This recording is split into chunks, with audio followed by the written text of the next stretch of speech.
rejoice and come in. Enter, rejoice and come in. Today will be a joyful day. Enter, rejoice and come in.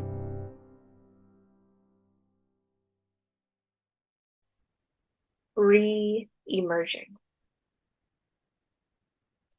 You are a bear, awakening with the spring.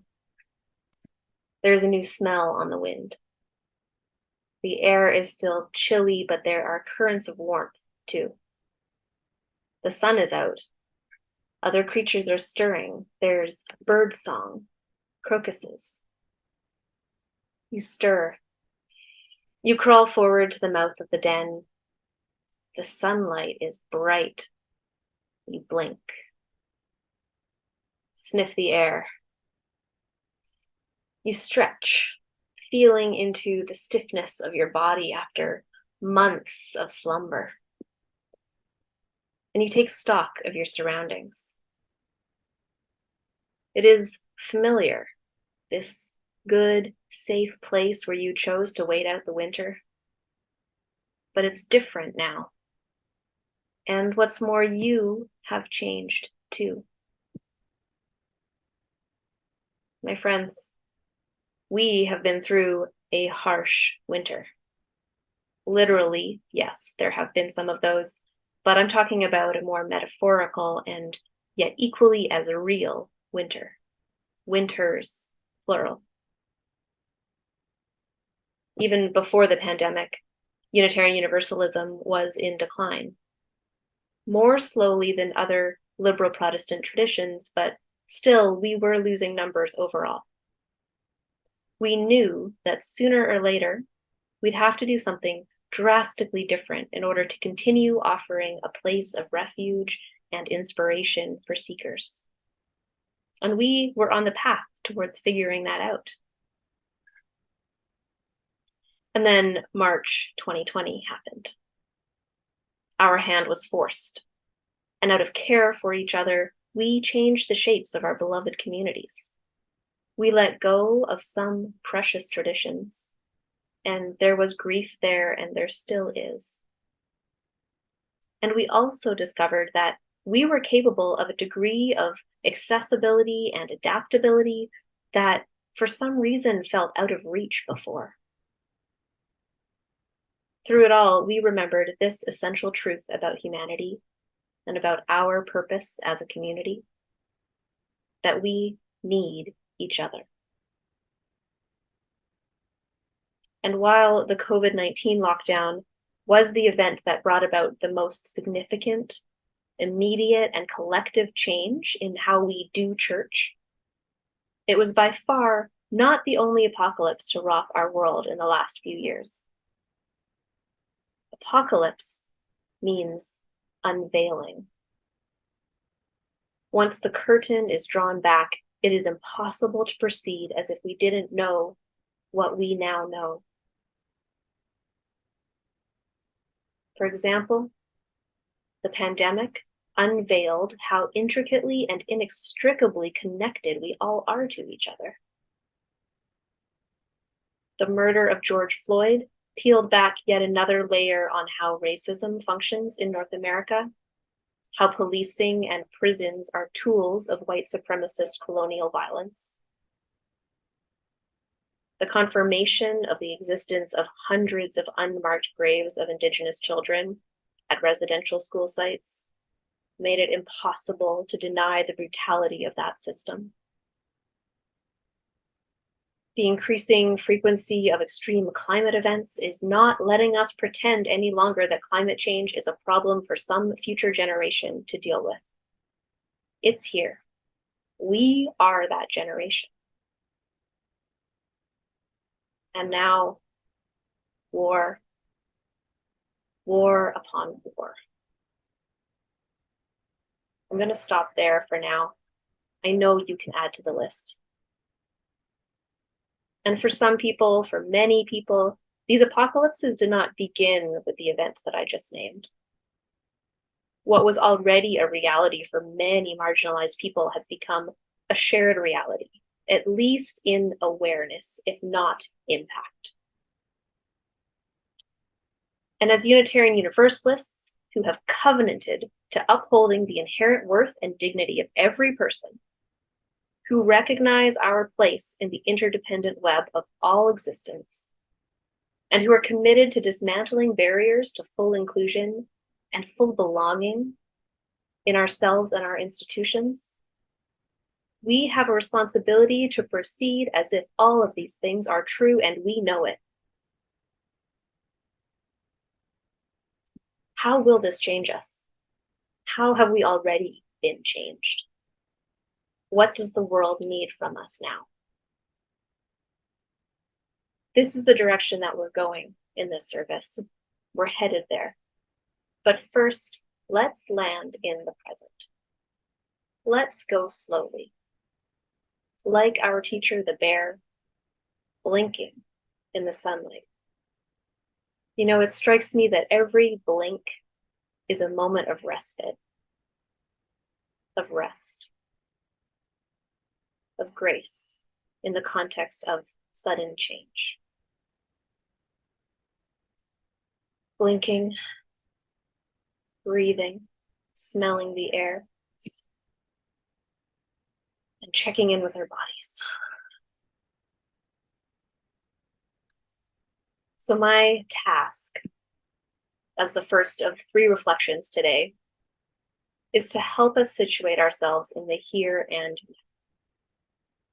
I've tried to do that by naming some of the things that we've been through collectively over the past few years, some of the ways that the veils are being lifted. And the other part of my charge is to take stock of who we are. So here goes. We are a religion, and yes, a religion, that values critical thinking, direct experience of the divine through a multitude of sources, and is ultimately optimistic. We believe love and belonging is for all of us. We believe that we have the ability and the responsibility to shape the world that we know is possible. We are the inheritors of a tradition that has reinvented itself over and over again as the world has changed around us. And we have added our influence to that spinning world. Unitarian Universalism knows something about evolving past outdated worldviews and structures, while holding on to the gifts from our ancestors that are life-giving. And I believe that above all, the deepest of these gifts is the knowledge in our very bones and our very souls that we need one another. It's why we still gather together on Sundays and other days, in body and in spirit and on screens, because we know that our bodies and our souls are fed by reciprocity.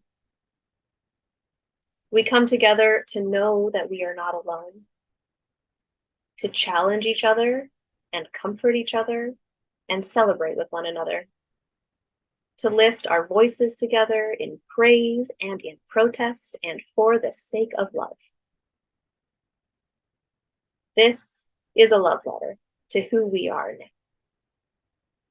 I truly believe that church has so many of the medicines that our world desperately needs.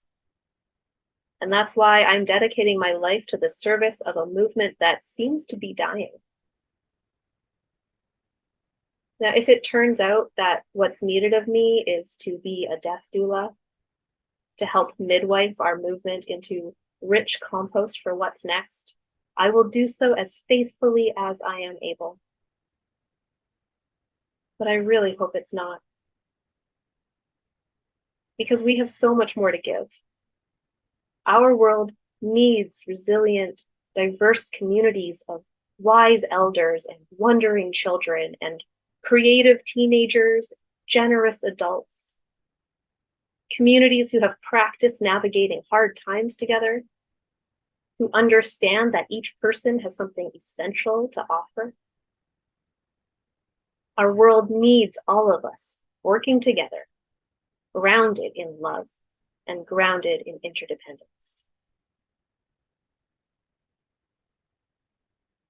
So as we blink our way into the brightness of this new reality, may we go forward knowing that we have what it takes here among us already.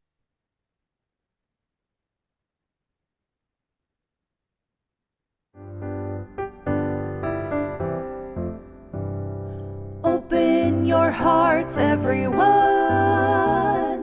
Open your hearts, everyone.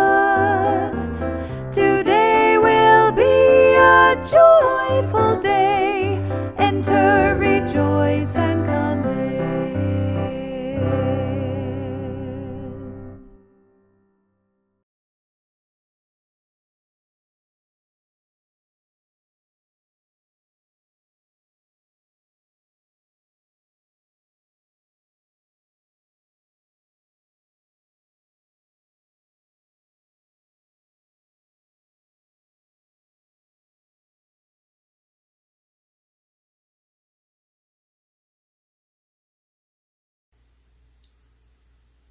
If you're going to reimagine, you've got to imagine.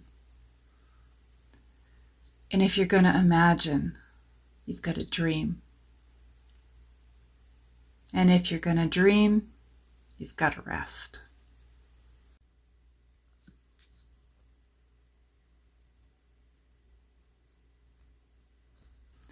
And it's hard to rest while you're running.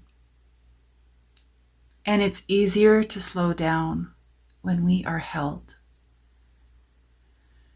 And it's easier to let yourself be held if you feel safe.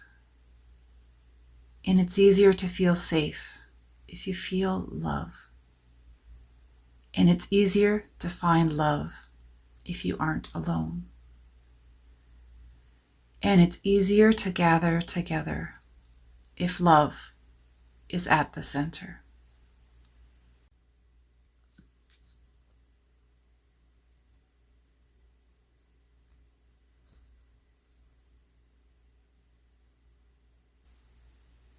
When someone asks me what UUs believe, my new elevator speech is that we believe in holding love at the center of all things.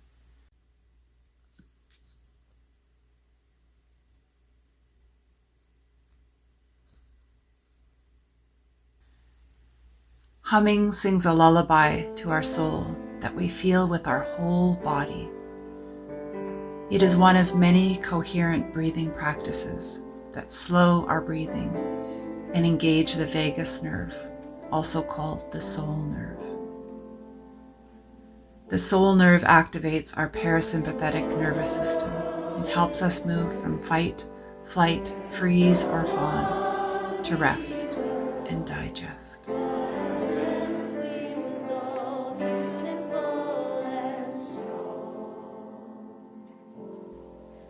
When you can finally slow down, when you can at last let it out, when you truly let it go. We loosen, we put things down that we need to put down. Our heartbeat slows, our gaze softens. We sense melting, softening, warming.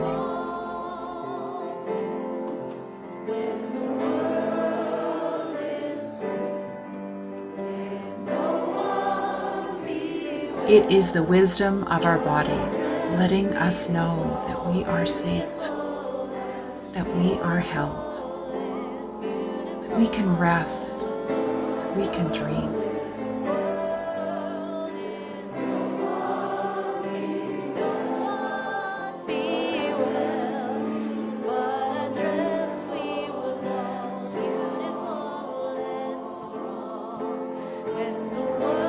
The world doesn't have to stop for us to finally rest. We don't have to get resting just right. We don't have to stop wiggling or giggling. We don't have to rest forever. We do need to be willing to get started.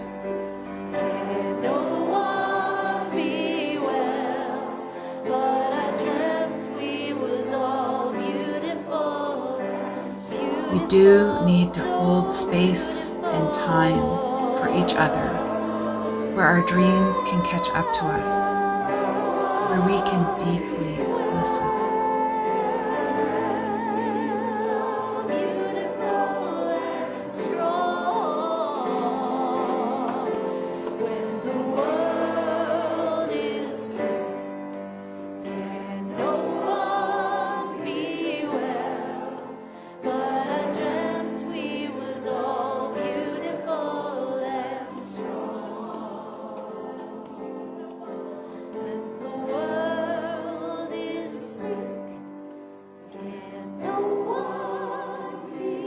Places where we can prepare to hold others in love by being willing to be held by love ourselves.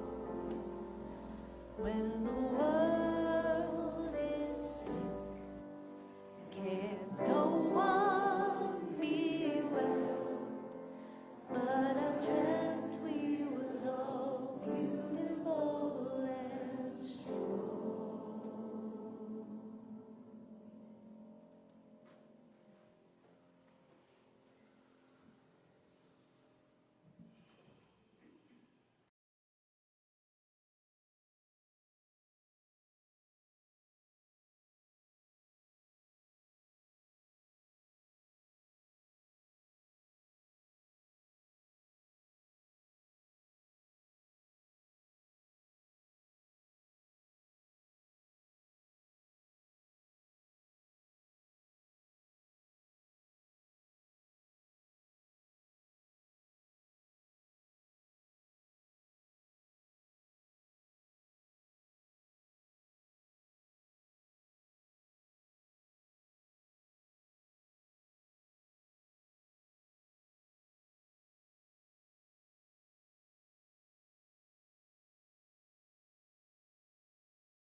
Don't be afraid of some change.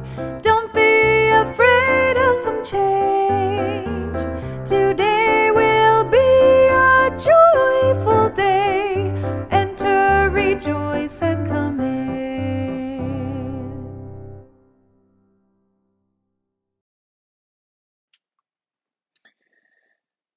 I have long been fascinated and enchanted by the world's mythologies, the sacred stories that are told in every culture. I'm fascinated by the variety and the unity in these narratives, particularly the stories that tell of the origins of the world, the origins of humanity, how it all began. As sacred stories, these narratives frame the nature of reality, of humanity. These are ways of telling about the place humans occupy in the interdependent web of existence, and often what we are and what we might be for. Sacred stories orient us to our purpose. What interests me with this genre of story is that there's always something there at the beginning. Usually water, that archetypal substance that speaks of chaos and disorder.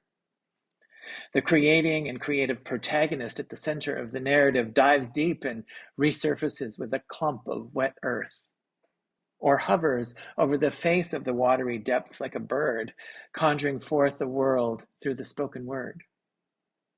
Or sometimes primordial humans fall out of the sky, landing in the water, or landing on the back of a water creature. Or the water is itself the goddess's body, giving birth to all that is. And so a world begins. Not out of nothing, but out of something. You may be familiar with some notions in the philosophy of religion, including creatio ex nihilo, that is, creation out of nothing. While adopted by the major monotheistic religions, creation out of nothing originates with Plato and Aristotle, and was explored and articulated by the ancient Greeks as an idea. Nothing comes from nothing was one response. Ex nihilo nihil fit. So what difference does this make? On the one hand, there is chaos in the origin of existence. On the other, nothing, nothingness. If the gods create out of nothing, then all that is originates from the gods. If the gods create out of primordial chaos, then all that is originates in this original material, water and wet earth and sky. Humanity is embedded in and related to the stuff that makes up the world. This is an idea that appeals to me. In this imagining, I am part and participant in the cosmos, of the same substance and physically related to all that is. Appealing also is the thought of an artist at work rather than an unmoved mover or an uncaused cause. An artist works with material, clay and yarn, paint, cloth, stone, film, canvas, taking unrelated pieces of things and assembles, manipulates, stirs, grinds, mixes, until the material substance the artist began with is now a work of art. The material substance the artist began with is now shaped in the vision the artist had in mind before beginning. In this way of telling it, I have purpose, intent, a meaning. I can think of my life as purposeful, intentional, meaningful, even as I have to work at discovering or generating what that is. I've been thinking about this quite a bit recently. Origin stories, creativity, how things come into being. We are living in a time that demands, among other things, our creativity. We are living through an era that demands our imagination. In some very real ways, we are moving into uncharted waters. As individuals, as a nation, as faith communities. Many of the old signposts have been swept away. Much of what we might have counted on previously is gone. Before the COVID pandemic, faith communities were grappling with the diminished and diminishing place that religion occupies in Canadian society. We noted with growing alarm the decline in membership and participation in religious institutions all around. Programs for children and youth in local congregations dwindled. Theological schools scrambled to reinvent themselves as enrollment declined, as fewer faith communities were viable or capable of hiring full-time clergy. In a mutually reinforcing downward spiral, leaders, families, individuals, communities have been abandoning the project of maintaining religious institutions. And then COVID hit. Many local congregations were able to pivot, augmenting their online presence. Others did not have the capacity. In the emerging post-COVID age, many congregations have not bounced back. People have not returned. It's even more difficult to find volunteers, committee members, people to sit on the board. What children and youth were around before the pandemic are now nowhere to be found. RE enrollment is down, attendance is down, giving is down, participation in outreach and social action is down. Many of us are experiencing fatigue and despair and doubt. If only things could be the way they were before. For those of us who care deeply, it feels like it's the end of the world. It feels like what we cherished and helped build and contributed to is ending, coming to its complete end. I actually don't believe that. It isn't the end of the world. In fact, it's the beginning of a world. We are at the beginning of something new. And in remembering stories of how worlds begin, being reminded we are not creating out of nothing, so it's time to take stock. What have we got? Who's here? What can we use? What are our resources in this moment? It's not helpful to be thinking about who's not here and how there used to be a choir and a full RE program, and we were at 80% seating capacity in our gathering space. Let that go. There is no going back to a previous era. We're never going back to the way things used to be. We can take the time to feel that loss, to honor those losses, to acknowledge what was lost, and then begin again. Begin again. Our creative task in this emerging world is to take what is at hand, to use what we do have. Our creativity in this new era is renewal rather than something completely new. What have we got? Some muddy water and a clump of wet earth? Okay, let's make something.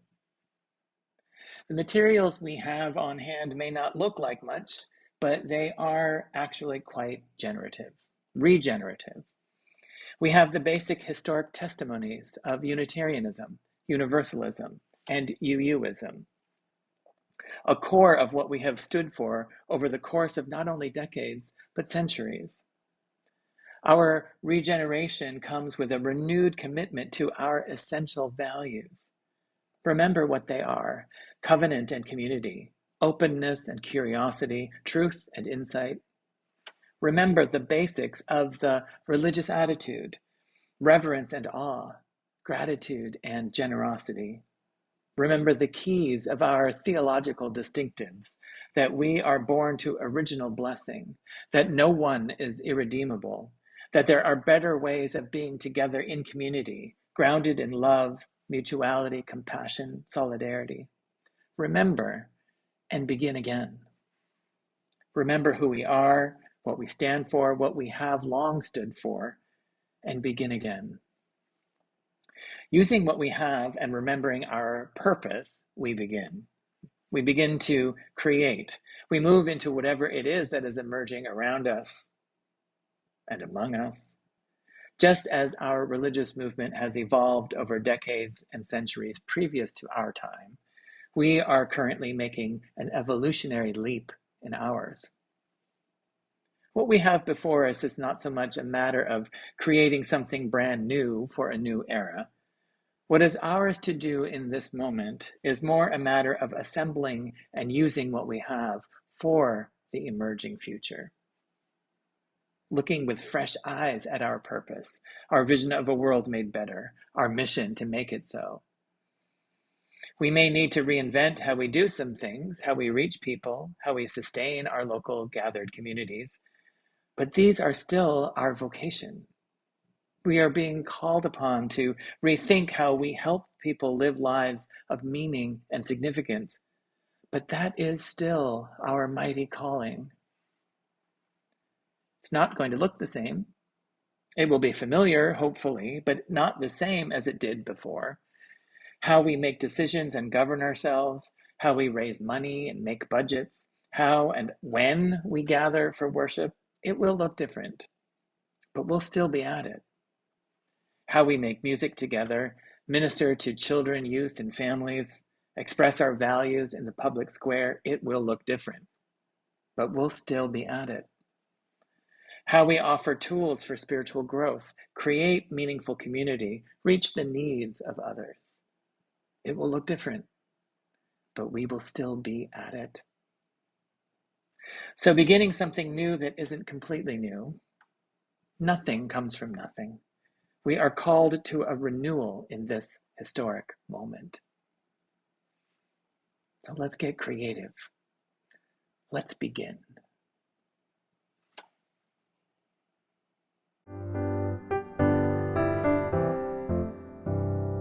Enter, rejoice, and come